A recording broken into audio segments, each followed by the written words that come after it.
Bienvenue donc pour ce 18h30 live où nous allons partager l'expérience de quatre départements qui, si on peut dire, se sont mis, se sont saisis de la facilitation, se sont saisis en mettant en place des organisations et des facilitateurs internes sous des formats tout à fait différents et tout à fait spécifiques, avec des histoires tout à fait différentes et spécifiques.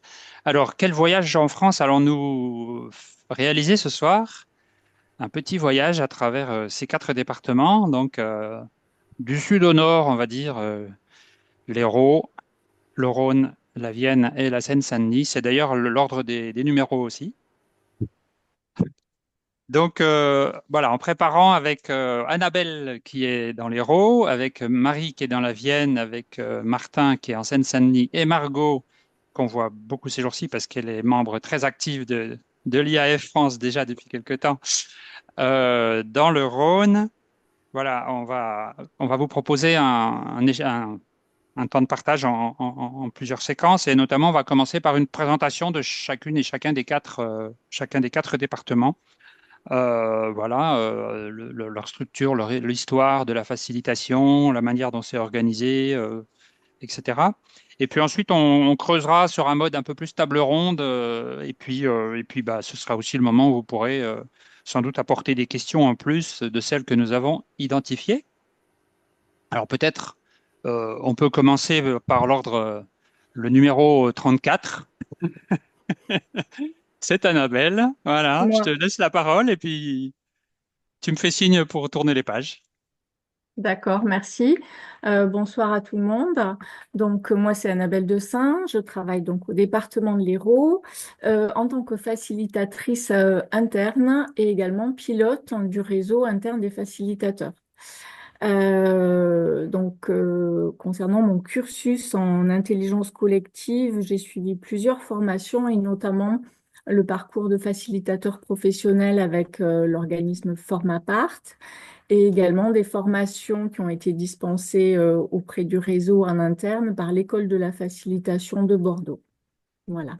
Alors, je vais juste donner quelques éléments pour des éléments points de repère sur le département de l'Hérault. Le département de l'Hérault, c'est 1 150 000 habitants.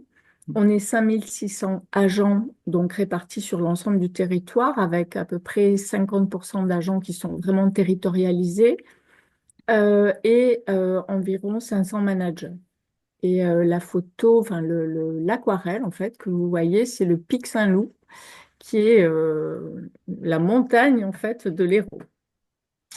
La Euh, montagne. oui, enfin c'est Super. un pic, hein, mais Voilà, voilà. super. Ouais, C'est ok. plus un département littoral, même s'il y a Ouais, des cantons, mais voilà. ok. Concernant le réseau des facilitateurs dans la forme actuelle, dans sa forme actuelle, c'est-à-dire de manière structurée, institutionnalisée, il existe depuis 2022. Il est né de toute une réflexion, c'est-à-dire un schéma directeur des ressources humaines qui avait développé un axe innovation et qui du coup a permis la création du réseau des facilitateurs, en sachant qu'auparavant, on était plusieurs personnes à déjà, on va dire, œuvrer en tant que facilitateur, mais de façon plutôt souterraine. Mhm. Aujourd'hui, on est 20 facilitateurs internes. Mis à part moi, les autres exercent cette fonction en complément d'autres missions qui sont leurs missions principales. Et ils appartiennent à des secteurs et ils ont des métiers tous très, très différents. Il y a une très grande diversité de profils.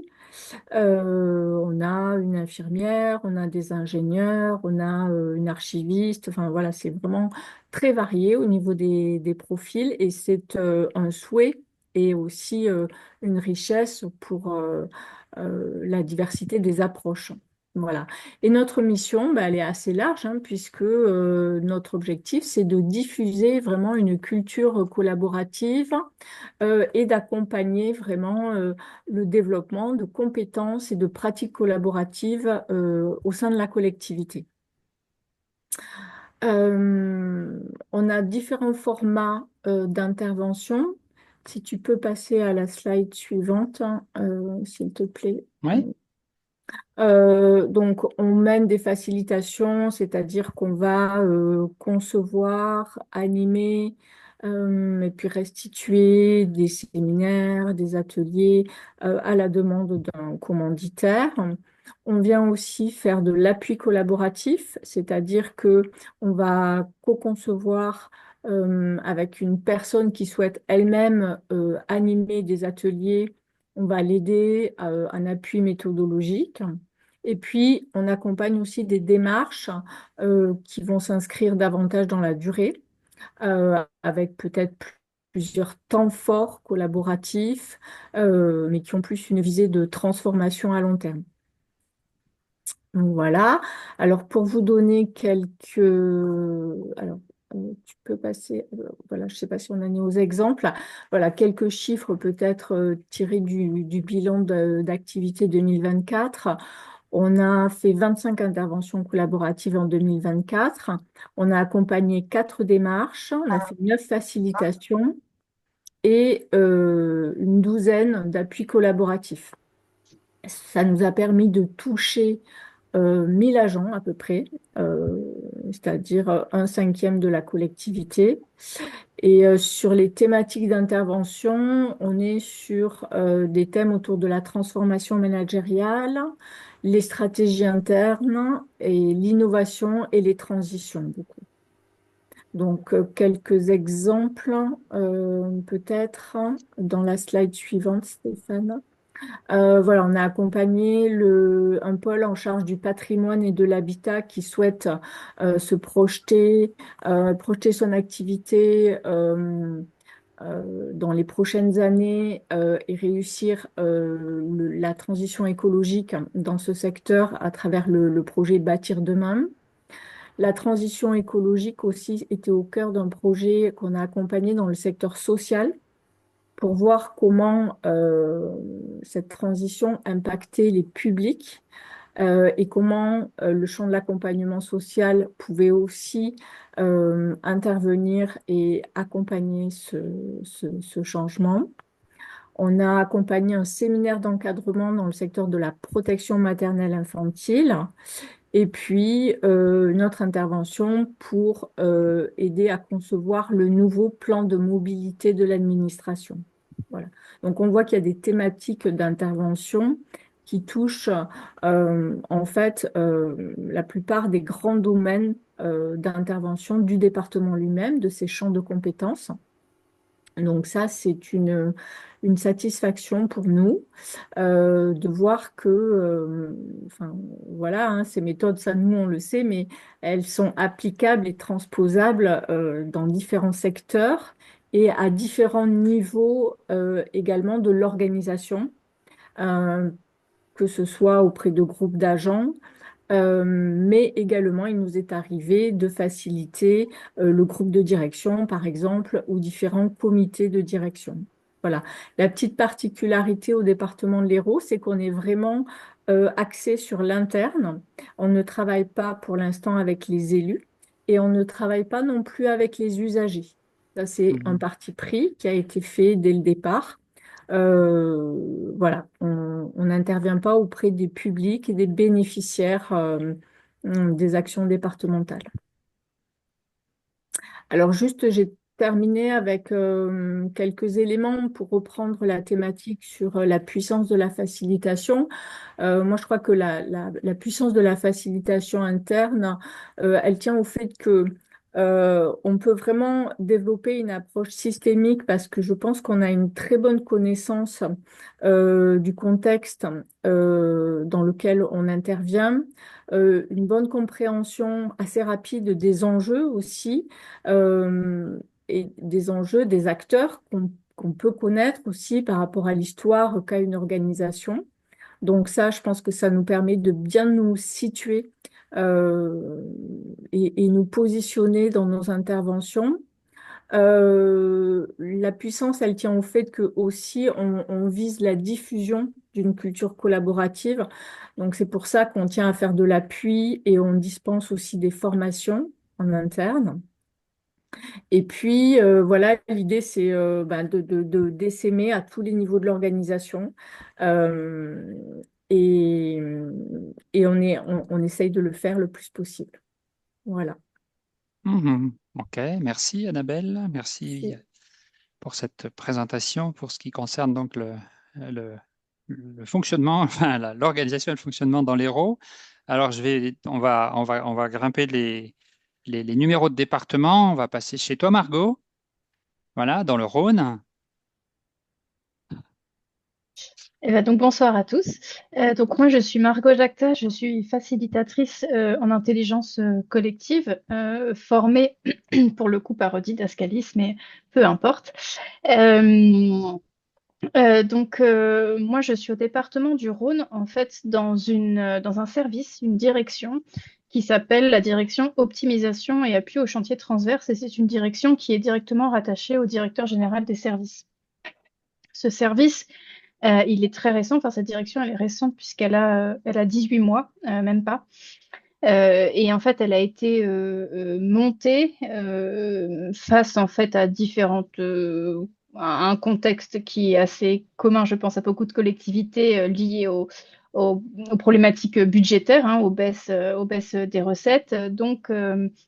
La question quand même se pose de l'efficience interne, de comment on arrive à remettre, à mettre de la performance, même au sein du service public, et comment on arrive à transformer. Il y a une vraie volonté aujourd'hui de la part du DGS de transformer la collectivité, notamment sur les modes de fonctionnement et les modes de faire. Moi, aujourd'hui, mon titre, il n'est pas facilitatrice, il est chef de projet. Et en fait, dans l'équipe dans laquelle je suis, il y a ma manager et on est trois autres personnes, et chacune avec des compétences bien particulières, notamment de vraiment focaliser sur tout ce qui est lead management et excellence opérationnelle. Et moi, en qualité de chef de projet, en fait, j'essaie d'amener toute ma compétence de facilitation justement dans les accompagnements que je propose et dans la construction des accompagnements que je peux proposer. On a différents types d'interventions qui sont notamment la conduite du changement et d'accompagner tout ce qui est transformation auprès des équipes et aussi la performance organisationnelle, donc l'optimisation de process, les réorganisations. Il y en a pas mal ces derniers temps, justement, pour mutualiser, etc. Et en fait, à chaque fois dans ces missions-là, en tout cas, moi, j'essaie vraiment voilà, de mettre la facilitation au cœur de mes interventions. Et que dire d'autre? Alors pour le moment, effectivement, il n'y a pas vraiment de réseau de facilitateurs. Voilà, on est cette direction, on est ce service avec les trois personnes dont je vous ai parlé. Et aujourd'hui, il n'y a que moi, entre guillemets, qui ai cette compétence de facilitation. Mes autres collègues, en fait, utilisent, elles, leurs compétences sur d'autres sujets en fonction des besoins qui nous arrivent et qui sont liés en fait à un projet de la collectivité qui s'appelle CAP 2025 avec voilà des programmes et des projets et j'interviens notamment sur des équipes projets, soit des projets qui stagnent, qui n'avançaient plus, donc remettre une dynamique collective ou alors justement embarquer et aider à définir un cadre stratégique dans le projet, définir une vision. L'enjeu, c'est de se positionner pour ne pas faire à la place d'eux. Ça, c'est un vrai enjeu et je pense qu'on y reviendra après dans la table ronde. Et à ce jour aussi, nous n'intervenons pas effectivement comme Annabelle auprès des élus et auprès des usagers pour le moment. Voilà. Ok, merci, merci Margot. Et ben voilà, Marie, je vois que tu te prépares. On va faire un petit voyage vers l'ouest pour aller dans la Vienne et je vais partager ta présentation.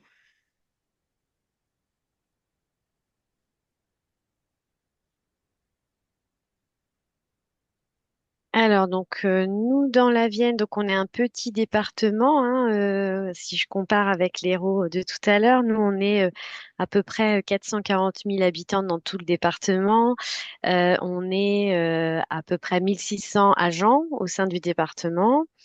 Et eh bien, nous, on a un réseau de facilitateurs qui est copiloté par Elisabeth et moi-même. Bah, tu peux passer le. Ça, c'était juste notre petite. Voilà.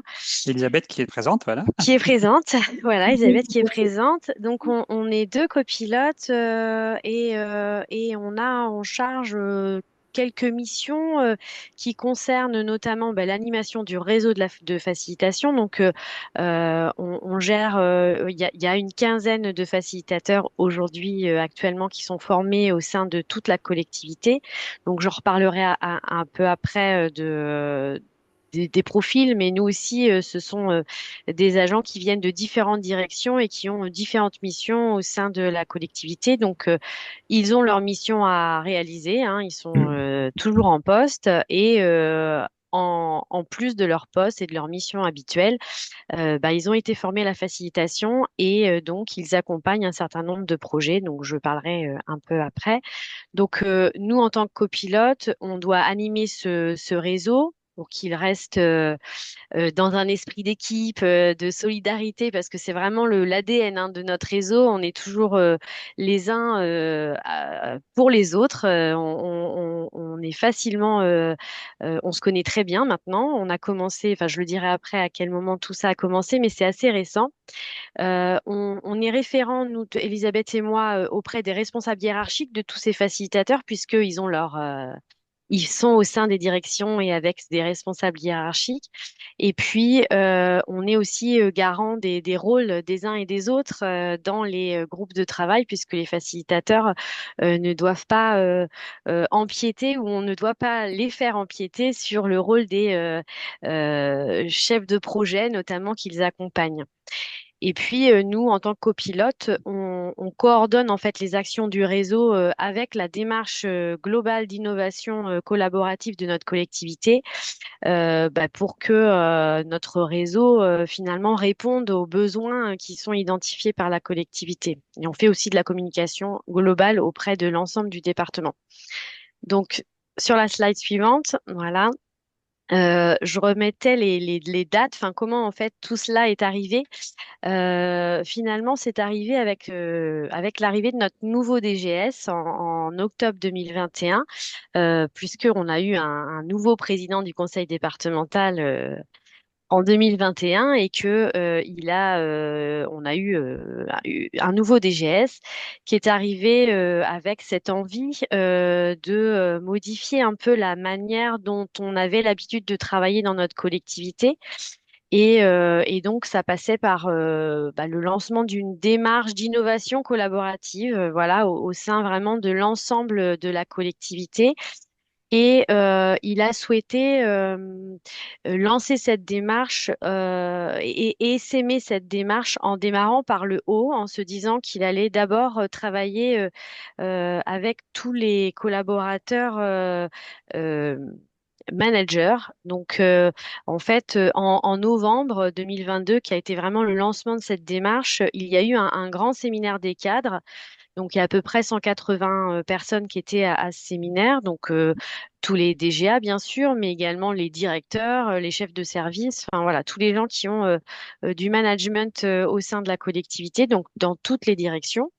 Et on a profité de ce lancement de ce séminaire pour faire émerger des projets transversaux, des projets intéressants qui pouvaient intéresser plusieurs directions. Par exemple, l'égalité femmes-hommes, la mobilité dans la collectivité, enfin des grands en fait sujets. Et à l'issue de ce séminaire, voilà, une dizaine de sujets sont sortis et on en a enfin le DGS et les DGA ont déterminé 6 sujets qui devraient être accompagnés par de la facilitation en intelligence collective. Et c'est à partir de ce moment-là que le réseau finalement a été créé et qu'on a été chercher les bonnes volontés des uns et des autres qui avaient envie de se former, qui avaient envie d'entrer dans l'aventure. Donc aujourd'hui, le réseau de facilitation, il existe, mais il n'est pas. Alors c'est pour ça que on vous a mis l'organigramme de notre collectivité. Donc il y a 5 grandes DGA, et puis dans la direction des ressources humaines et de l'attractivité, on a une mission là qui est en vert, une mission innovation collaborative.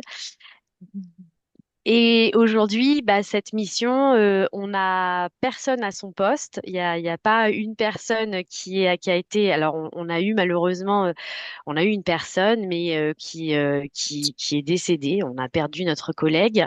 Et donc, depuis, ce poste est toujours vacant.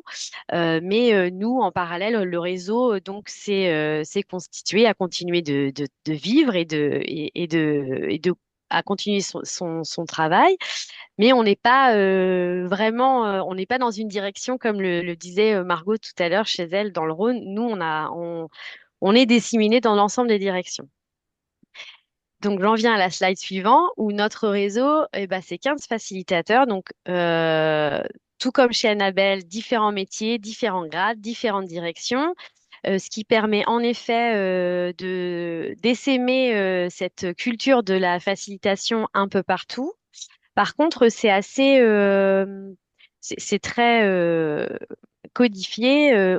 On a décidé, enfin le DGS et le CODIR, donc les DGA rédigent une lettre de mission, donc pour chacun des facilitateurs, qui leur donne 2 jours par mois, enfin qui leur octroie un maximum de 2 jours par mois de facilitation pris sur leur temps de travail habituel, on va dire, puisqu'ils sont toujours en charge de leur propre mission dans leurs différentes directions. Et puis, il y a une formation, il y a des jours de formation initiale qui sont prévus et de la formation continue aussi. Alors, on parlait de l'école de la facilitation de Bordeaux tout à l'heure avec Annabelle. Et ben, nous aussi, c'est l'école de la facilitation de Bordeaux qui est venue dans notre collectivité, qui a formé les 15 facilitateurs pendant 3 jours. Et ensuite, chacun d'entre eux se forme aussi avec notamment les offres du CNFPT qui sont aussi pas mal complémentaires. Et le réseau enfin, se réunit une dizaine de fois dans l'année, donc pratiquement chaque mois en fait, à part pendant l'été. Donc c'est une réunion qui peut durer, enfin qui dure en général une demi-journée, mais qui sont sous forme d'ateliers bien sûr, hein. On n'est pas facilitateur pour faire pour faire des réunions descendantes, voilà. Et donc, j'en viens à la manière dont on accompagne notre collectivité. Donc, c'est vraiment des accompagnements à la carte. Donc, on a au départ, bien sûr, on doit répondre à ces gros projets transversaux dont je vous parlais tout à l'heure, qui avaient été identifiés lors du séminaire des cadres, qui avaient besoin d'être accompagnés et qui sont très transversaux. Donc ça a été accompagné sur le long terme. Il y en a encore un certain nombre qui sont toujours en cours. Donc on a des équipes de facilitateurs puisque nous on a décidé d'accompagner par 2 ou par 3 selon Mhm. les groupes. Voilà. Donc ça permet aussi cette souplesse puisque nos facilitateurs ne font pas que ça. Donc, ils sont ensemble déjà pour pouvoir accompagner plus facilement, parce que s'il y en a un qui est pas présent, bah, il y a quand même les 2 autres. Voilà, ça permet ça. On est aussi sur des facilitateurs qui sont pas facilitateurs professionnels, donc ça nous permettait aussi de sécuriser l'accompagnement puisqu'on est plusieurs et que c'est plus facile. Et donc, on accompagne ces groupes projets. Mais on peut aussi tout à fait faire, et on l'a fait régulièrement, faire de l'aide ponctuelle à des managers, à des chargés de mission, voilà, des directeurs qui voulaient un peu ajouter du participatif à ces réunions ponctuelles. Par exemple, ça peut arriver. On a aidé aussi des collègues qui font de la formation ponctuelle et qui souhaitaient mettre un peu de participation. Donc, on n'est pas encore dans vraiment euh, de la distance de formation proprement dite. En tout cas, on l'affiche pas comme ça. Mais on accompagne quand même les collègues comme ça. Et puis, on fait aussi de l'animation de grands groupes. Donc, évidemment, bah, le séminaire dont je vous ai parlé, il y en a eu plusieurs autres plus tard.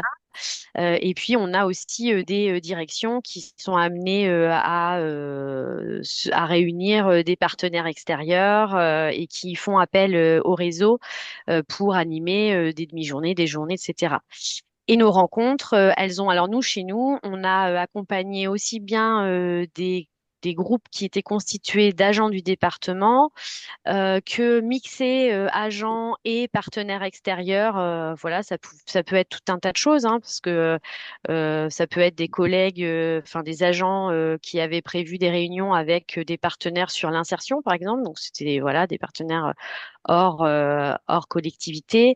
On l'a fait aussi avec la stratégie achat budgétaire. Donc on a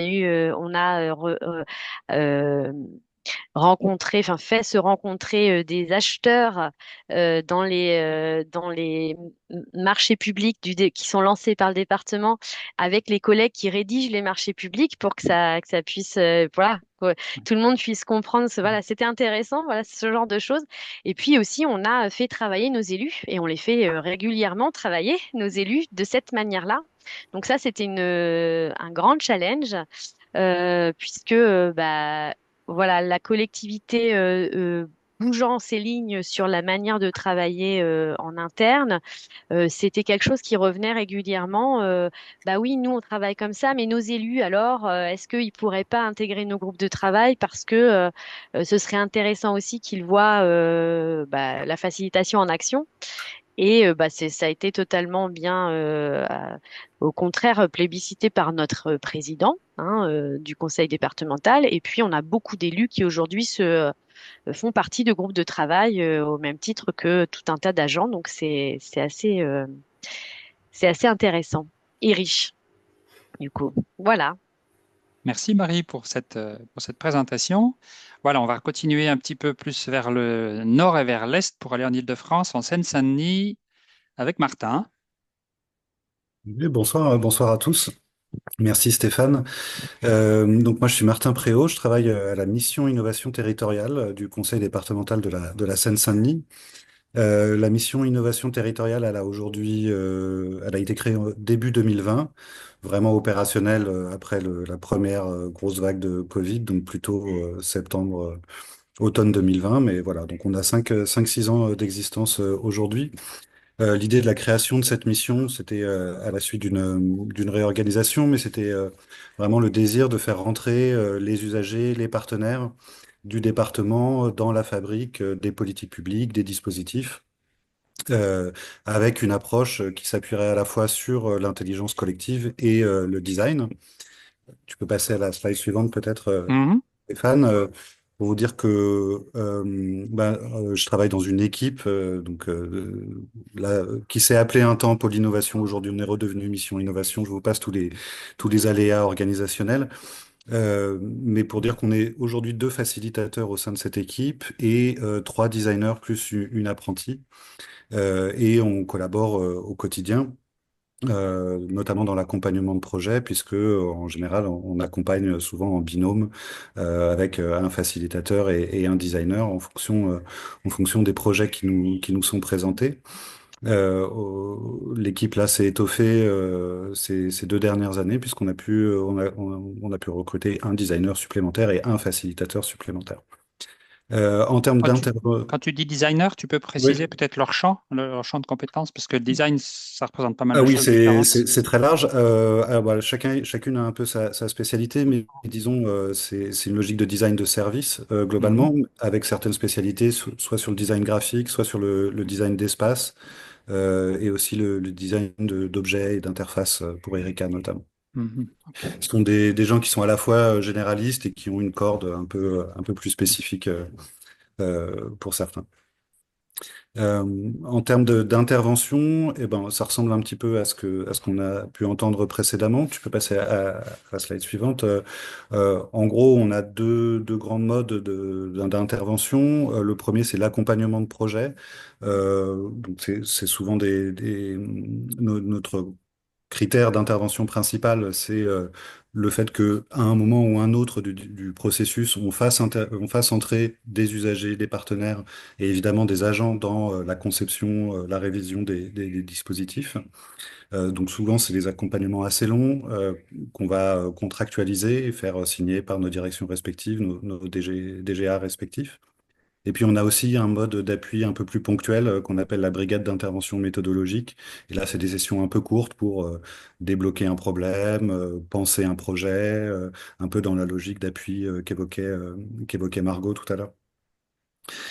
Et à côté de ces accompagnements-là, on a aussi un lieu, un laboratoire qu'on appelle un laboratoire d'innovation, de l'innovation, où on a toute une programmation à la fois de formation qu'on délivre nous-mêmes, donc sur des aspects qui touchent au design, sur les méthodes d'immersion, les modes de créativité, le prototypage, la réalisation de podcasts, par exemple, et puis des choses qui sont plus en lien avec la facilitation en intelligence collective, donc la conception collaborative, le fonctionnement en intelligence collective, la facilitation graphique, pour en citer quelques-uns.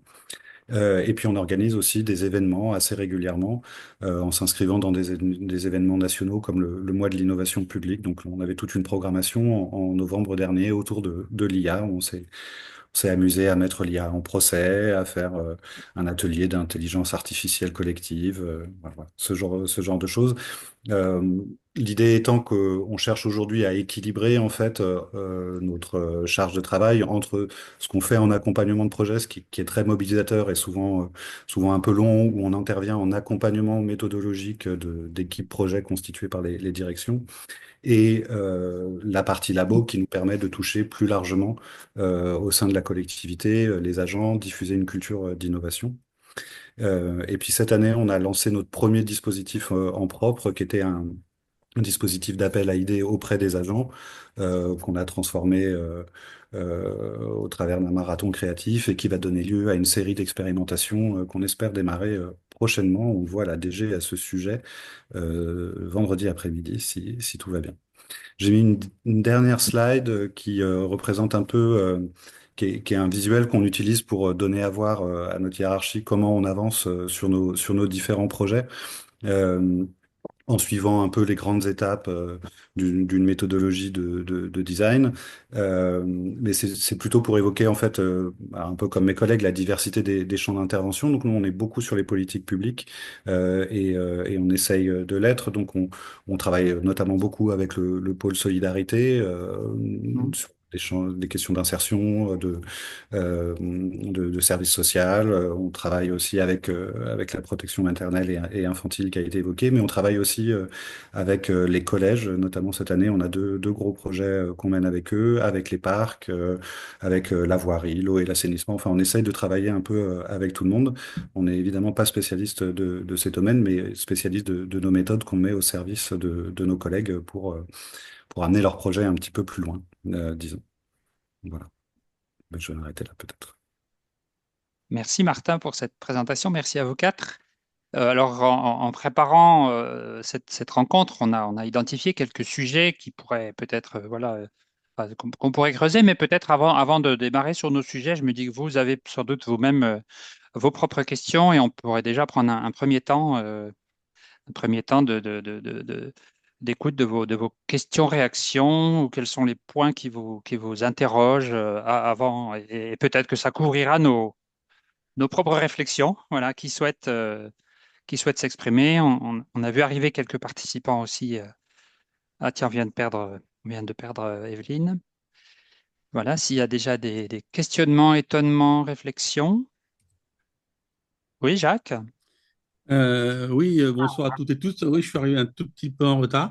Excusez-moi. J'avais deux, trois questions. La première question, est-ce que dans vos méthodes de facilitation, vous avez des duos, des tiercés gagnants dans une approche Pareto, 20% des approches font 80% des résultats. Donc, est-ce que vous avez des outils favoris? On sait très bien que chaque cas est un cas particulier. Mais est-ce qu'il y a soit des outils favoris, soit des choses que vous retrouvez plus souvent, genre un forum ouvert ou un design thinking ou un speedboat, des choses comme ça? Est-ce qu'on retrouve régulièrement des choses à différents endroits? Ça, c'était ma première question. Donc, on attend la réponse ou je pose la deuxième question? J'écoute, j'ai noté, donc tu peux poser la deuxième. D'accord. La deuxième question, c'est est-ce que vous faites appel à des facilitateurs externes? Moi, je sais, par exemple, la métropole de Bordeaux et de Lyon, par exemple, font appel. Alors, par exemple, à Lyon, ils ont des facilitateurs internes, mais ils font également appel, ils ont des appels d'offres où ils cherchent des facilitateurs externes, hein, sur Lyon et Bordeaux. À Bordeaux, j'ai eu l'occasion d'intervenir pour la métropole de Bordeaux en facilitation. Et la troisième question, c'est alors c'est un sujet d'actualité par rapport au budget de l'État, c'est est-ce on vous a demandé de faciliter l'efficience des services, c'est-à-dire d'améliorer l'efficience des services, c'est-à-dire l'efficience, c'est obtenir les mêmes résultats avec moins de ressources ou obtenir plus de résultats avec les mêmes ressources, mais en faisant différemment, quoi. Donc, il y a l'innovation, à Mhm. la course. Voilà, j'ai Merci. posé. Merci Jacques. Alors peut-être si on revient sur quelque chose qui intéresse souvent, voilà, on parle souvent de méthode, effectivement, de très concret, très concrètement, qu'est-ce qui revient le plus souvent? Si vous avez un regard là-dessus, voilà, qu'est-ce Oui, à que... la louche, hein, c'est pas non Oui, bien plus. sûr, oui. Je ne suis pas certain que vous ayez fait des statistiques en disant, ah, j'ai utilisé 3 fois celle-ci et 12 fois celle-là. Moi, je ne fais pas ça, mais c'est plutôt de tête, certainement, qui Ah, souhaite... Au doigt alors, mouillé. Martin, moi, oui, pardon. Moi, Annabelle. je veux bien Mhm. répondre. Sur les outils, en fait, nous, on n'a justement pas une approche outil. On n'a vraiment pas envie de raisonner de cette manière-là. En fait, dans le sens où on va toujours chercher, privilégier en fait le processus et la posture. Le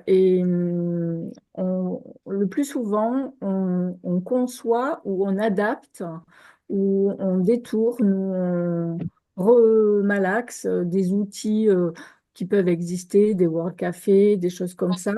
Mais en fait, on essaye d'abord de toujours interroger quelle est l'intention, quel est notre objectif, et à la fin, on va choisir un outil. Donc, on les recense pas parce qu'en fait, on recrée, et c'est vrai que ça demande beaucoup de travail, Mhm. parce que à chaque fois, en fait, on crée ou on réadapte nos propres outils. Voilà.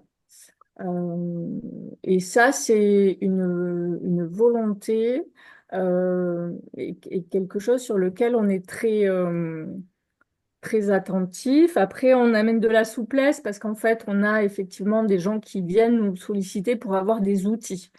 Alors bon, on est Eh oui, obligé de, voilà, Ouais.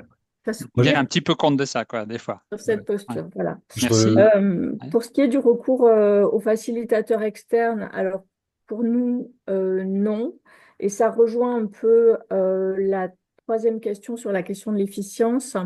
Les départements, nous en particulier, mais enfin, on n'est pas les seuls, on est dans une conjoncture budgétaire très, très difficile.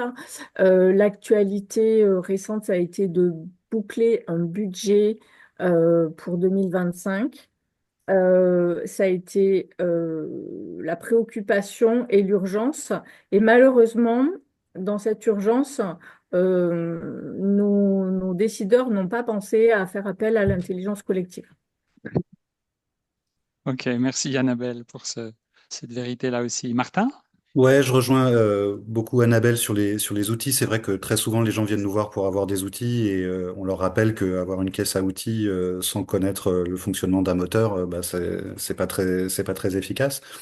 Et je rejoins sur le fait que on bidouille, on réadapte des outils existants. Néanmoins, dans mes interventions, notamment sur des temps d'appui ponctuels, il y a un outil dont je me sers beaucoup, un outil de clarification, parce que souvent les gens viennent nous voir avec des sujets un peu confus, ils savent pas par quel bout le prendre.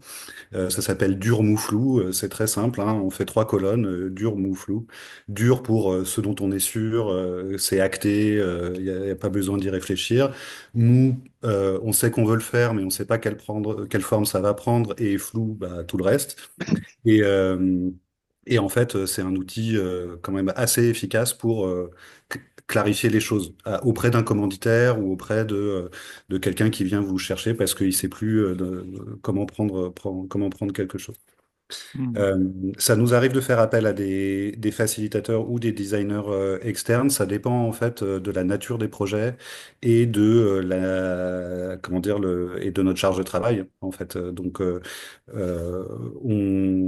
dans les cas où on peut pas tout mener de front, on va passer des appels d'offres et c'est souvent intéressant parce que c'est aussi pour nous des occasions d'apprendre. On essaye dans nos marchés de faire en sorte que il y ait de la transmission et que ça soit pas juste quelqu'un qui vient faire un truc et puis il s'en va, mais que on noue une relation un peu plus intéressante en termes de partage de pratiques.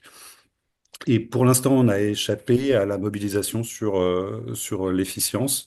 Euh, on essaye d'une certaine manière de se tenir un peu à l'écart des problématiques organisationnelles pour être vraiment sur les dispositifs aux usagers, les politiques publiques. Bien évidemment, en fonction des actualités de la collectivité, on n'est pas à l'abri d'être mobilisé par la direction générale sur des sujets transverses ou des sujets importants. Mais en général, on le prend plutôt sous l'axe des dispositifs à inventer, des actions à mener, et plus que sur strictement la question des moyens et de comment est-ce qu'on peut améliorer les processus. Merci Martin. Margot? Pour compléter, en tout cas sur les, les outils, je rejoins mes collègues, c'est-à-dire qu'il y a un besoin qui arrive et on est vraiment dans la recherche de quel accompagnement on propose et du coup à quand même un peu à réinventer à chaque fois pour concevoir vraiment quelque chose qui va répondre à l'objectif.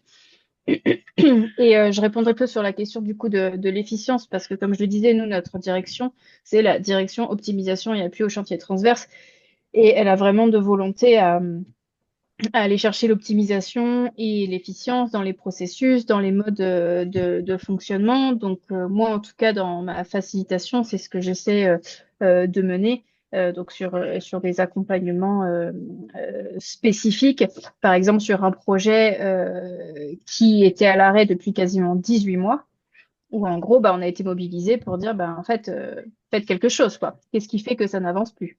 Et donc, voilà, une proposition d'accompagnement pour remettre en place une dynamique collective, comprendre ce qui pêchait et remettre l'équipe projet sur les rails. Donc là, c'était vraiment aussi de l'efficience sur un projet qui était attendu depuis plusieurs années. Mhm. Merci Margot. Et Marie, de ton Bah côté? oui, oui, je rejoins les collègues, hein. C'est pareil, je peux pas dire qu'en termes d'outils, on a des outils favoris, puisque nous aussi, évidemment, la toute première chose à faire, c'est essayer de bien démêler. Donc, je retiens pour clarifier les demandes. Nous, on a toute une procédure aussi pour essayer de bien clarifier les demandes et à partir de là, cerner les objectifs à atteindre et à partir de là seulement réfléchir à quels seraient les outils qui seraient les plus adaptés ou comment les adapter à ces objectifs-là. Donc, j'ai pas de tiercé ou de duo gagnant, je n'en ai pas. Faire appel à des facilitateurs externes, c'est arrivé une seule fois pour le moment. C'était notre direction de l'action sociale qui faisait une grande journée d'interconnaissance avec 500 personnes. Le réseau a été sollicité pour réaliser notamment euh, on avait 210 personnes qui faisaient des ateliers avec nous, mais on avait un facilitateur externe qui avait été là pour un peu piloter la journée globale avec toutes les animations qui ont pu être mises en place durant cette journée. Mais c'est très ponctuel, c'est arrivé qu'une seule fois. Et concernant l'amélioration de l'efficience des services, alors oui, évidemment, hein, nous aussi, la conjoncture budgétaire, on n'y échappe pas. Néanmoins, petite anecdote peut-être, nous, la direction du budget a souhaité que nos élus travaillent en intelligence collective pour réfléchir à la manière de bâtir le budget cette année. Et donc, alors, on a été, le réseau a été sollicité pour accompagner la directrice du budget pour réfléchir, pour concevoir des ateliers, même si on n'était pas présent ensuite dans la salle au moment où les élus ont vraiment travaillé. mais on a accompagné au déroulé et à comment mobiliser les élus, les aider aussi à avoir une réflexion entre eux pour pouvoir faire des choix. Voilà. Donc, nous, on a été mobilisés là-dessus. Mhm. On peut C'était peut-être une... juste ajouter que, en fait, il y avait quand même des facilitateurs. À cette occasion-là, ce sont les DGA qui ont pris la Exactement. casquette de Mm. facilitateur. Avec Voilà. les- Intéressant. Ouais.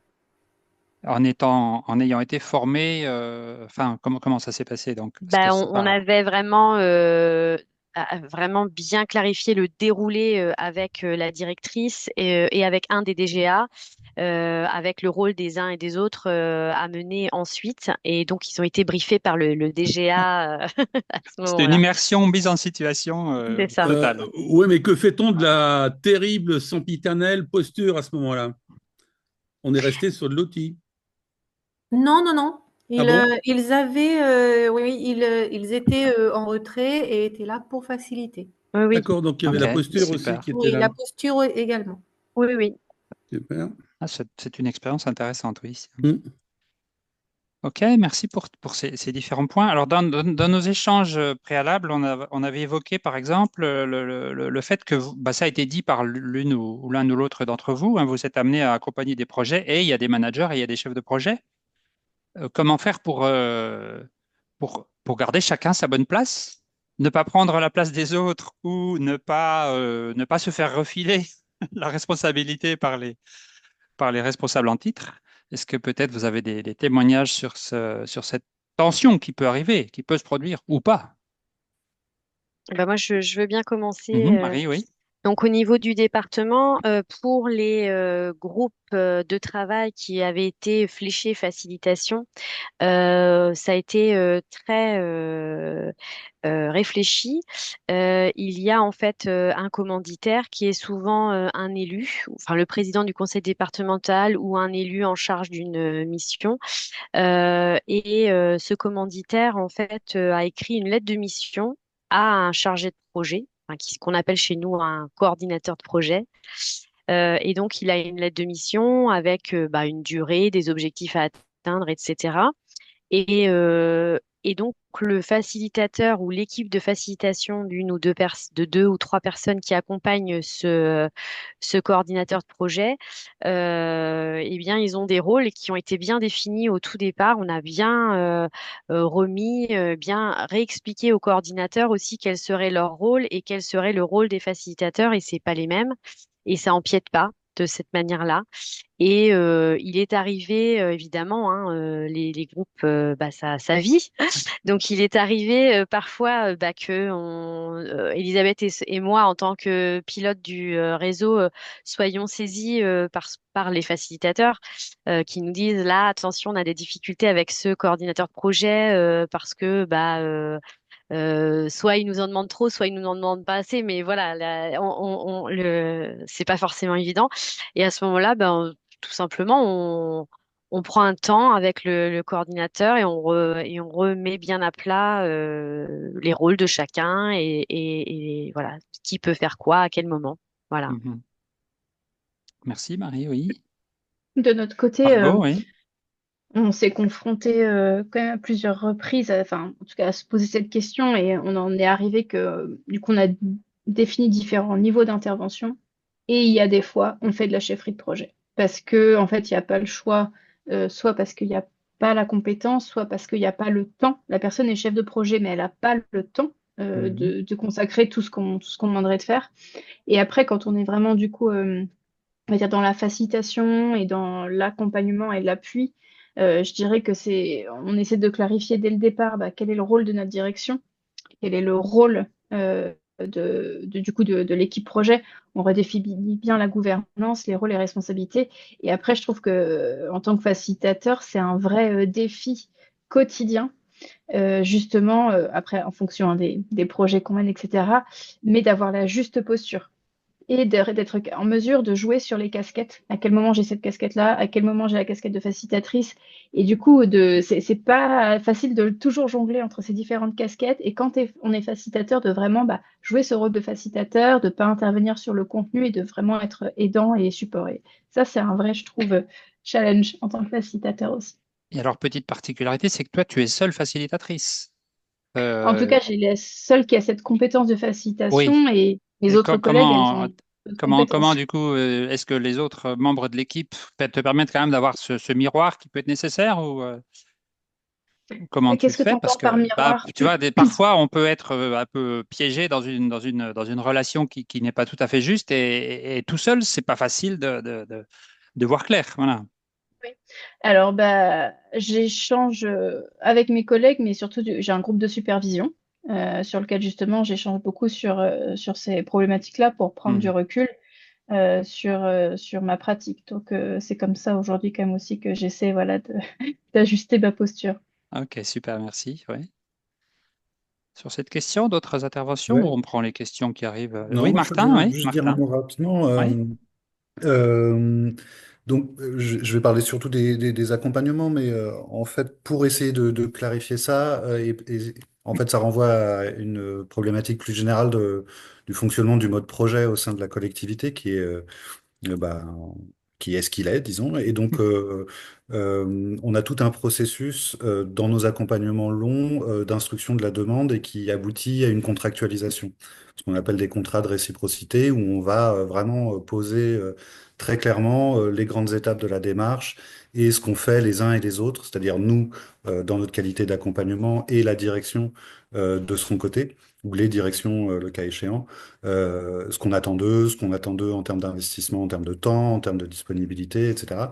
Euh, voilà, et ce contrat, donc, il est visé par nos hiérarchies respectives. Après, ça reste un combat en général tout au long du projet, notamment que d'avoir des vraies équipes projet au sein des directions qui se constituent. Souvent, on va vite, on part avec une équipe et puis on se retrouve avec un chef de projet face à nous.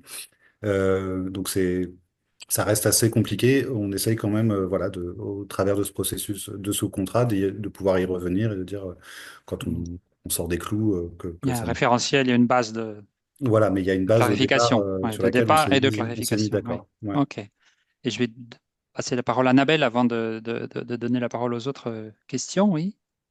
Oui, moi, c'est juste pour dire qu'il y a aussi un gros effort de pédagogie, enfin d'information et de pédagogie pour faire savoir ce qu'est la facilitation, parce que le mot n'est pas toujours suffisant à décrire ce qu'on peut proposer. Les gens nous prennent pour des gens qui sont facilitants. Euh, donc du coup, on est obligé de clarifier en fait ce qu'on va faire, nos interventions, et de préciser que nous, on fait un accompagnement et on va s'en tenir vraiment au processus collaboratif. Donc, c'est souvent au moment de la phase de cadrage qu'on clarifie les choses. Et Hmm. après, effectivement, on contractualise également notre intervention en indiquant ce qu'on fait et ce qui est à la charge du commanditaire. Voilà, pour pas qu'on se méprenne, voilà, et que les choses soient assez claires. Voilà.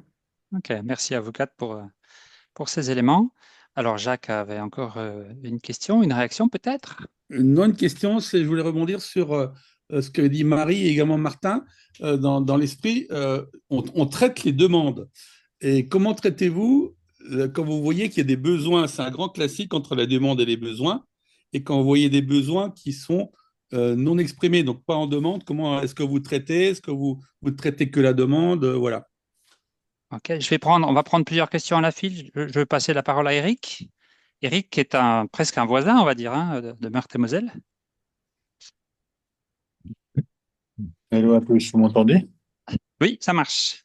On Oui. te voit pas, mais on t'entend. Salut, Eric. Désolé, je suis un peu en mouvement. Je me suis raccroché un peu en cours de route. Je trouve ça super intéressant, les échanges. Je suis Eric au département de Meurthe-et-Moselle. On pratique l'intelligence collective depuis longtemps.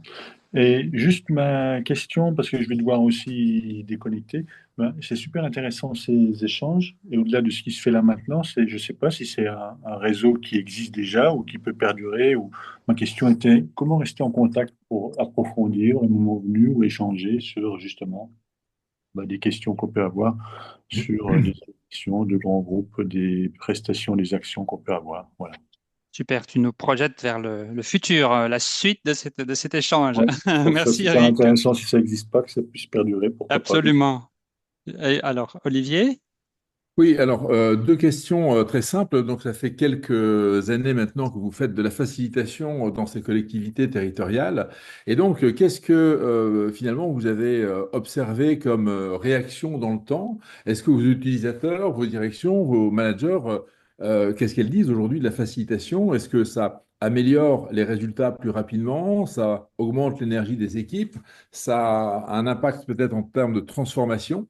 Ça, c'est la première question. Donc, qu'est-ce qui se dit maintenant? Comment vous êtes perçu par l'action dans le temps? Et la deuxième question, c'est est-ce que justement cette facilitation qui est portée en interne et qui rend davantage les acteurs intelligents avec leurs propres enjeux, ben finalement, ça limite le recours aux consultants experts classiques extérieurs qui faisaient des accompagnements plus traditionnels. Est-ce que du coup, c'est peut-être une source d'optimisation, non pas de facilitateurs externes, mais en tout cas de ressources classiques de consulting experts de l'extérieur. Voilà mes deux questions. Oui, merci. Alors, on est sur des champs un petit peu différents. Il y a la question des demandes et des besoins. Voilà, est-ce que vous avez une visibilité sur les besoins? Est-ce que parfois vous faites des propositions peut-être ou pas du tout? Peut-être une ou Oui, deux alors moi témoignages par rapport à ça. je veux bien répondre. C'est vraiment dans la période, dans la phase de cadrage en fait, avec là où quand on reçoit la demande. Alors nous c'est assez, enfin il y a au départ ça commence par un document à remplir avec les demandes qu'ils ont besoin et nous on essaye de voir qui dans le réseau serait en capacité de répondre à la demande en fonction de la date, etc. Enfin tout un tas de choses. Mais après, ça, c'est vraiment le premier jet, j'ai envie de dire. Et ensuite, la phase de cadrage, elle est vraiment en lien entre bah, les facilitateurs qui vont répondre à la demande et le demandeur, le commanditaire, en fait. Là, on est vraiment sur un temps assez intense où on pose vraiment toutes les questions possibles pour pouvoir justement aller creuser et si les demandes, enfin, on va essayer justement d'aller voir si les demandes qui nous sont faites, bah, finalement, il manque pas un bout parce qu'ils n'ont pas perçu quel besoin ils avaient. Mais ça, c'est vraiment dans la phase de cadrage. Mais cette phase de cadrage, finalement, elle perdure si on a plusieurs réunions parce que si c'était pas un one shot, mais un accompagnement sur plusieurs réunions bah, il est possible qu'entre deux réunions, on se soit rendu compte que, bah, voilà, lors de la première réunion, on avait tel objectif, on l'a rempli, ok, mais finalement, on va retravailler encore avec le commanditaire pour la deuxième parce qu'on se rend compte que, bah, il y a d'autres objectifs là qu'il faudrait peut-être soulever. Donc, voilà, est-ce qu'on voit la différence entre les besoins et les demandes? C'est en discutant beaucoup avec le commanditaire finalement. Oui, le cadrage qui permet de transformer une demande qui peut être peut-être déjà trop Hein. orientée une solution Oui, particulière c'est ça. en un vrai besoin fondamental. Et en même temps, est-ce que vous avez peut-être une visibilité parfois sur des besoins où il n'y a pas de demande? C'est pas forcément évident parce que vous êtes dans des structures qui peuvent être d'une taille Là, c'est plus certaine. difficile. Ouais. Bah, Ouais. disons Martin ou que Margot, oui. ouais, non, enfin, je rejoins ce que disait Marie sur l'analyse de la demande, effectivement, et ça répond aussi un peu à la question d'Olivier, c'est-à-dire, nous, on a vu l'évolution au cours de plusieurs années où, au départ, on était sollicité sur des solutions, on veut faire ça, aidez-nous à le faire, Oui. et aujourd'hui, on est plus sollicité sur des problématiques, ce qui nous permettent justement d'aller identifier des besoins. Donc, il y a une compréhension à minima et une familiarisation avec nos méthodes qu'on peut observer. Et après, je dirais que, en fait, dans le cadre des accompagnements qu'on fait, bah, en fait, on s'aperçoit excusez-moi, on observe des choses, on a souvent des phases d'immersion, où on va sur le terrain regarder comment les choses se passent concrètement. Dans le travail qu'on a aussi d'accompagnement des équipes, ben, on s'aperçoit que, il y a des besoins qui sont pas couverts, que, il y a des enjeux de formation, que, ceci, cela. Et c'est des choses qu'on va pouvoir remonter, bah, dans les instances de type, soit de comité de pilotage autour des projets, soit dans le cadre de revues de projet qu'on fait de manière trimestrielle avec notre DGA. Bah voilà, on a repéré ça, ou bien en sollicitant, en le renvoyant directement aux directions, en disant, bah, vous nous avez sollicité là-dessus, ben, nous, ça nous a permis d'observer que, et ça serait intéressant de peut-être de creuser ce point-là dans le futur, quoi. Mhm. Ce que j'entends dans ce que tu dis, c'est qu'il y a une montée en compétence aussi de vos interlocuteurs. Parce que Oui, oui, dire je oui, veux oui. ça et dire j'ai une problématique et qu'est-ce que vous me proposez, il y a Mm. un enjeu de montée en compétence en fait. Ouais, tout à fait. Mhm. Et Ouais. pour poursuivre sur cette réponse, en fait, ce qu'on observe, c'est que, les sollicitations, dans le temps, que les sollicitations se maintiennent, voire deviennent plus nombreuses. Deux, qu'on a pu recruter, donc qu'il y a un retour qui se fait quelque part qui est suffisamment satisfaisant pour qu'on nous ouvre des postes. Aujourd'hui, je vous ai dit, on est deux facilitateurs, trois designers. Je pense que c'est assez unique. Bon, c'est en rapport aussi avec la taille de la collectivité et les enjeux du territoire, mais c'est aussi le signe que, ben, notre action est valorisée d'une certaine manière par les directions. Comment dire, pour moi, l'enjeu au départ, c'était de dépasser un peu un effet waouh pour être dans quelque chose qui soit pas juste du one shot ou de ah bah c'est sympa de bosser avec vous. De fait, c'est quand même globalement plus sympa de bosser avec nous quand on utilise de l'intelligence collective, du design, etc. Mais non seulement c'est sympa, mais en plus ça produit des effets effectivement en termes de transformation. Mais ça, je dirais que c'est plutôt lié à la nature de certains projets. Par exemple, on a accompagné la création de comités usagers dans les circonscriptions de services sociaux, donc avec un cadre qui était très large, une instance pérenne de participation. On s'aperçoit que là, on en a 7 cette année qui commencent. Entre les deux premières expérimentations et les 5 qu'on a accompagnées cette année, déjà, la direction a franchi des caps importants.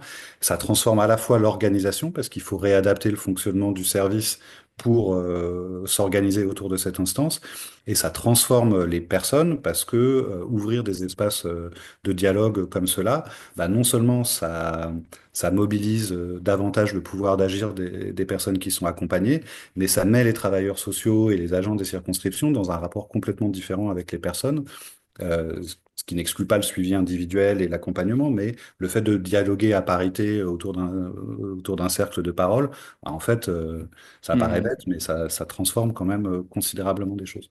Et Et là, les on personnes. aborde un élément de réponse à la question d'Olivier sur la transformation, hein. Mm. Go peut-être, ou Marie voulait ajouter quelque chose, ou on passe à Moi, je voulais Annabelle, dire pardon, oui, parce que effectivement, oui, Marie, sur oui. la question des demandes,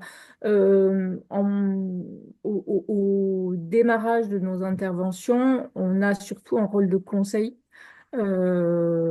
parce que les commanditaires viennent avec une certaine intention, une certaine idée.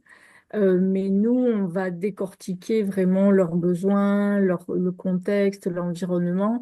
Et bien souvent, en fait, on va requalifier, enfin, avec eux, hein, ou les aider à affiner leurs besoins, à peut-être changer un petit peu l'orientation de la demande.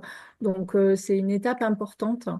Et, hum, et c'est une étape qui les aide eux aussi, enfin en tout cas c'est les retours qu'ils nous en font, qui les aide à cheminer en fait dans leur première intention euh, par rapport à ce qu'ensuite on va leur proposer.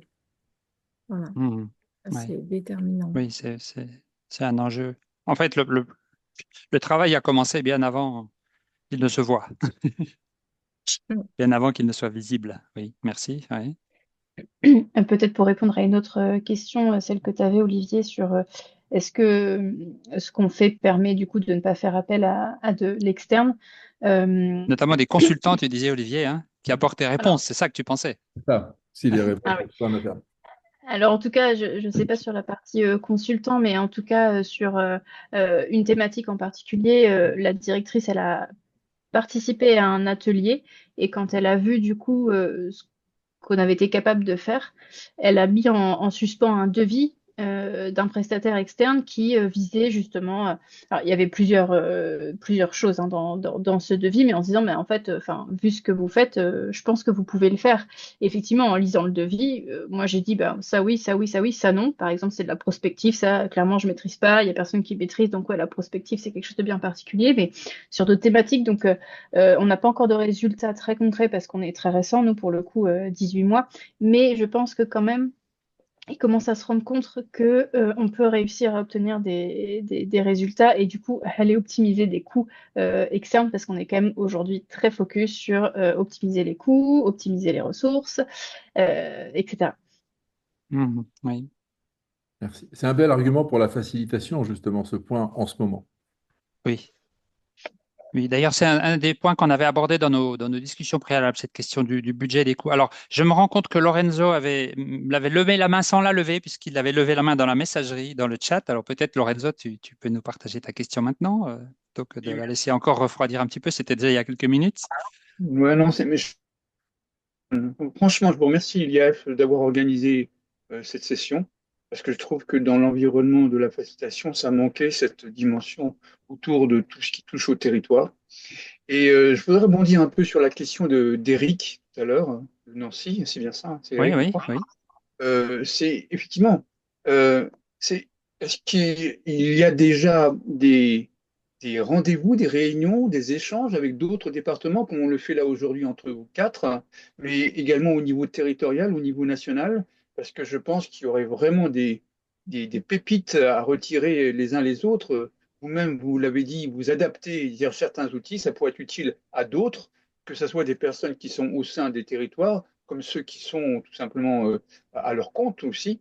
Et là, on peut imaginer quelque chose de vraiment puissant. Voilà, Mhm. c'était une question sur laquelle Ça, ça, j'aimerais. ça renforce la question d'Éric, qui lui fait partie du périmètre. Et donc, Céline également, ici présente, fait partie et dans les départements du Morbihan. Et puis tout à l'heure, Margot, tu as dit que tu avais des collègues facilitatrices dans l'Isère. Donc, il y en a d'autres, effectivement. Il y aurait matière à faire un réseau, mais voilà, je n'ai pas Bah, je veux l'impression que ça bien, existe encore, mais comment je, faire? Quel bah, je veux support? bien, Oui, je veux Martin? bien répondre rapidement. Il y a sans doute des réseaux à l'échelle locale de facilitateurs. Je pense à au travail que fait le TILAB notamment, et puis autour de Grenoble, il y a des choses intéressantes. Mais c'est vrai que d'une certaine manière, la conversation qu'on a là, elle pourrait se prolonger très longtemps. On voit bien qu'on a plein de sujets à échanger. Je vais devoir vous quitter malheureusement, mais on peut se dire peut-être que c'est une espèce de, comment dire, d'acte fondateur ou de première pierre d'un réseau de ce type-là, parce qu'on voit qu'on a plein de choses à échanger et à s'apprendre et à s'apporter les uns les autres. Et c'est vrai que, alors, moi, je vois du côté de mes collègues designers qu'il y a des réseaux qui sont constitués, notamment Dessin Public sur le réseau des designers embarqués en collectivité. La même chose n'existe pas pour les facilitateurs. Probablement parce que c'est un métier qui est un peu mou, entre guillemets. Il n'est pas exactement normé. Il y a peu de gens qui ont un intitulé de poste à 100% là-dessus, quelle que soit la strate de collectivité. Mais c'est sans doute pas un hasard qu'il y ait des facilitateurs dans les conseils départementaux pour différentes raisons qu'il faudrait explorer. Et je pense que ça serait super de poursuivre la conversation. C'est chez moi. Merci. Et merci beaucoup en tout cas pour ce Je vous en temps prie. et pour cette possibilité d'échanger. Et Merci, j'espère que ça va se Martin. poursuivre du coup. Oui. Jacques, c'est un rapport peut-être? Oui, totalement. Je Oui. rebondis dessus. C'est une proposition. Et je vois Margot qui est au milieu de mon écran. Et peut-être que Margot, étant de l'équipe cœur à l'IAF, pourrait peut-être initier quelque chose, un cercle ou un truc de travail, justement dans les facilitateurs internes spécifiques Aux collectivités. aux collectivités. Hein.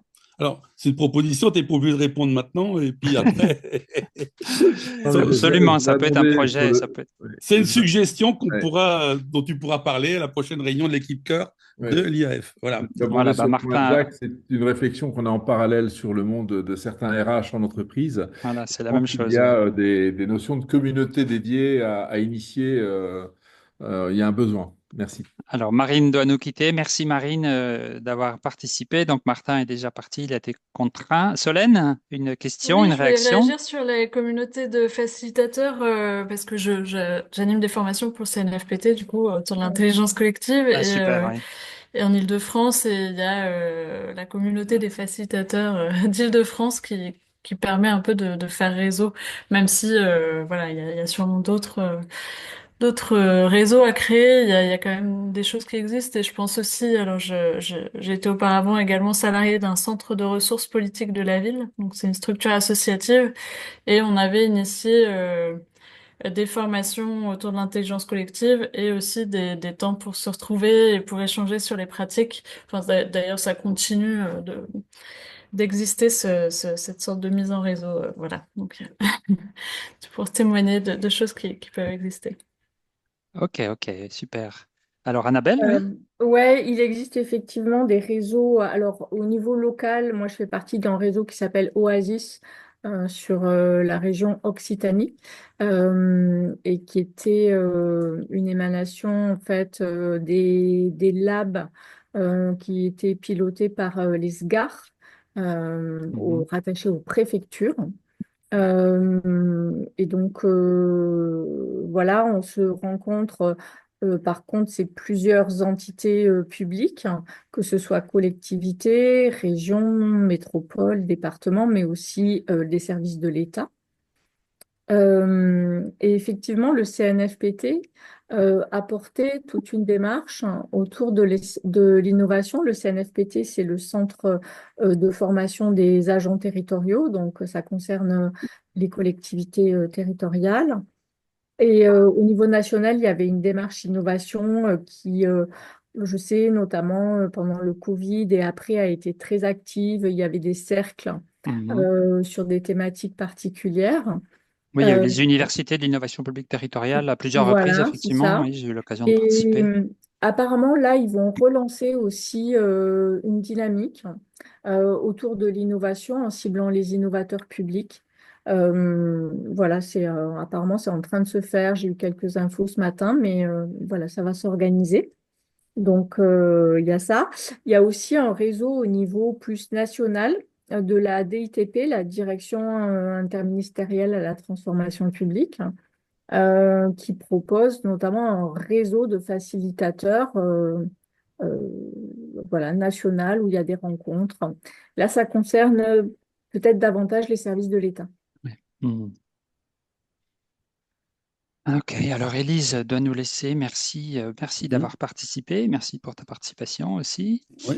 On Ouais. a eu, juste pour exemple, lundi midi, à la Port Expérience, on a eu un exemple d'une facilitation graphique au CESE, et qui a une facilitation graphique qui a fait différence, entre autres, dans la dernière convention citoyenne pour la fin de vie. Oui, Donc là, Convention citoyenne, oui. et, Mhm. il réintervient pour la prochaine convention citoyenne, apparemment sur les rythmes scolaires, choses comme ça. Oui, il y a beaucoup de dispositifs et de niveaux différents. Tout à l'heure, au début de notre échange, en fait, je me suis dit, tiens, j'aurais peut-être dû aller regarder du côté du CNFPT s'il n'y avait pas des gens à inviter parce qu'il pourrait être un noyau aussi de regroupement, puisqu'ils sont en lien avec toutes les collectivités. Eh ben, merci. Peut-être d'autres questions, réactions de la part de personnes qui ne se sont pas encore exprimées, ou alors c'est peut-être l'heure de récolter vos pépites aussi, de dire ce que vous retenez, votre étonnement, votre apprentissage, voilà euh, le petit plus de cette soirée qui souhaiterait, en prenant quelques instants pour le formuler, qui souhaiterait nous partager quelque chose, ce qu'il a appris, retenu, découvert, les questions que ça soulève.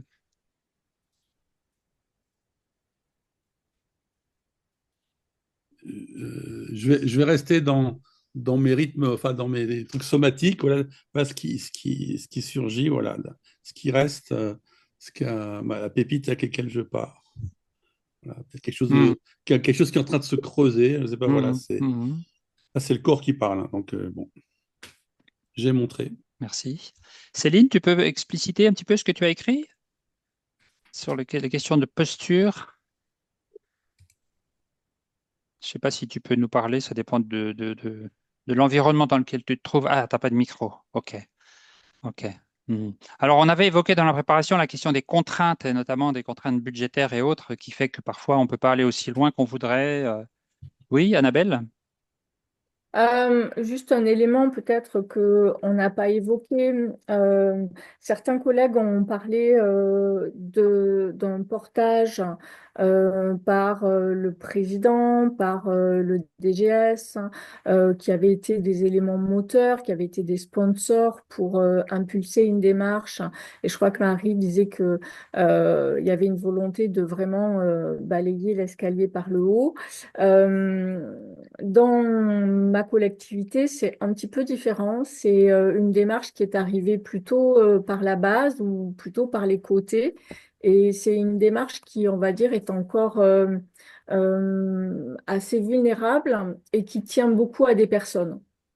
En fait, ça tient vraiment à des personnes qui sont convaincues qu'il faut aller vers ces méthodes-là, qu'elles sont porteuses de transformation, qu'il faut impliquer les agents, qu'il faut développer l'intelligence collective à tous les niveaux, et leur volonté de vraiment proposer, enfin militer presque hein, pour Hmm. faire avancer les pratiques collaboratives. Donc, voilà, c'est pas du tout gagné, mais je pense que selon en fait l'écosystème dans lequel on évolue, euh, je pense que la place des personnes et leurs convictions à vouloir développer les pratiques collaboratives y est pour beaucoup. Mhm. Si je peux rebondir sur le commentaire de Solène dans le chat qui dit qu'il y a encore beaucoup besoin d'acculturation, mais que Oui. c'est super que les collectivités s'en saisissent. Moi, j'ai envie de dire, parce que je viens du privé à la base, hein, je suis très récemment dans le secteur public, mais tout mon passif est dans le privé. Et moi, justement, j'ai été très agréablement surprise de voir que le secteur public se saisissait de ces pratiques par rapport à du privé. On pourrait croire que le privé est à fond sur ce genre de démarche. Et moi, c'est pas forcément ce que j'ai vécu dans mes expériences. Et au contraire, j'ai trouvé les collectivités plutôt très en avance sur ces sujets-là. Donc, Mhm. c'est, je pense, lié à une culture d'entreprise, une volonté aussi d'organisation qui fait que ces pratiques-là, elles se développent finalement et pas tant de privé, public, associatif, quoi. C'est effectivement aussi peut-être que tu disais, Annabelle, c'est qui a envie de porter ces transformations. Ouais. Peut-être il y a quelque chose en lien aussi avec ce que soulève David de ce que tu as dit, Annabelle, facilitateur militant. Il y a quelque chose de l'ordre, peut-être dans la notion de service public aussi, il y a une cohérence. Si on est au service du bien commun, mais une fois Bah, qu'on je a dit pense ça, une fois qu'effectivement, qu'on a dit ça, enfin, c'est pas si simple à oui. mettre en œuvre. Oui, oui, ça c'est totalement juste. En tout cas, pour ma part, c'est vrai que mon cheminement initial, c'était de servir l'intérêt général. C'est pour ça que je suis dans une collectivité locale, que je suis fonctionnaire. Et aujourd'hui, cette intention, elle se porte sur l'intelligence collective. Oui. Hmm. Hmm. Il y a beaucoup de demandes dans des collectivités de tous les niveaux, hein. Communautés de communes, communes, villes, villages même. Ok, d'autres réactions? Oui, Lorenzo. Alors Lorenzo, dans le chat, tu as mentionné la carte sur Gogo Carto que je connais depuis quelques années, effectivement, et il y a déjà beaucoup de monde dessus. Je voulais partager à cet endroit pourquoi j'en parle, c'est que comme c'est une cartographie open source et collaborative, on peut très bien faire évoluer le cœur, dirais-je, de cette carte uniquement dans la direction, si on veut que ce soit deux cartes différentes, pour tous les, tous les acteurs de la facilitation en relation avec le territoire, hein. Ou se donner des moyens de filtrage, en tout cas, qui permettent de zoomer, voilà. Ouais, effectivement. Ok, on va terminer dans les 2-3 minutes qui viennent. Merci. Alors, Parmi les personnes qui n'ont pas encore pris la parole, peut-être une réaction, un mot de conclusion. Edith, Sandrine, Bénédicte, Christophe, Jean-Emmanuel, Evelyne, Nina. Ouais. Un petit mot de conclusion, une pépite, une question. Oui, Edith? Moi, je voulais vraiment remercier et l'AIF et puis toutes les personnes qui étaient intervenues parce que c'est enfin, c'est rare déjà d'avoir ce type de rencontre, de pouvoir voir combien effectivement dans les territoires et au niveau local, cette question, elle commence à susciter de l'intérêt, de l'engouement et puis des difficultés aussi. Mais en tout cas, merci beaucoup d'avoir livré tout ça et partagé tout ça. C'était très, très instructif voilà, de l'extérieur. Merci beaucoup. Eh ben merci. Moi, je veux remercier Annabelle, Marie, Margot et Martin qui ont relevé le défi. Je leur en ai parlé en disant, je vous rencontre les uns séparément. Et si on se mettait et si on vous mettait tous ensemble, tout ensemble. Merci beaucoup pour votre participation active, nombreuse, vos témoignages vivants. Et voilà, je suis très content de cette soirée. C'était un bon moment et une belle clôture pour cette 3e journée de la Fac Week. On embraye sur la suite. Allez, très belle soirée à chacune, à chacun. Voilà, Merci beaucoup, Stéphane. Beaucoup. Au revoir. Bonne soirée tout le monde. Bonsoir. Au revoir, bonne soirée. Au revoir. Au revoir. Merci beaucoup. Merci.